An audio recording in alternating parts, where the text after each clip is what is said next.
మీ అందరికి ఒక విషయం చెప్పాలండి. ఇది ప్రతి కుటుంబంలోనూ జరిగేదే. మా కుటుంబంలో కూడా జరుగుతుంది కాబట్టి చెప్తున్నా. మీ అందరికీ కనెక్ట్ అవుద్ది నేను చెప్పేది. ఎందుకంటే పెళ్లి సీజన్ కాబట్టి ప్రతి ఒళ్ళు పిలుద్దామా వద్దా అని ఏదో తుమ్మితే ఊడిపోయి ముక్కులాగా మనకి శుభలేఖలు ఇస్తూ ఉంటారు. వెనకాల ఉన్నవాడు ఎవడో కాదు మా అన్నయ్య.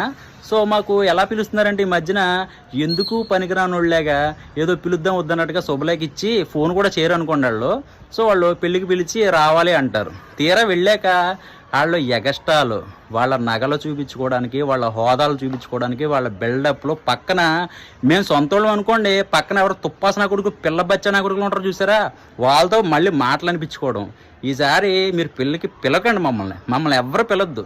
మా బతుకు మేము హ్యాపీగా బ్రతుకుతాం, ఆనందంగా ఉంటాం. కానీ మీ చేత మేము మాటలు పడి, మీ చేత మేము అవమానాలు పడి గుమ్మంలోకి వెళ్తే ఎందుకే ఏం చేస్తున్నారో నువ్వు ఖాళీనా పని అయినా చేసుకుంటారని మీరు ఇచ్చే మోటివేషన్ స్పీచ్లు మాకు వద్దు.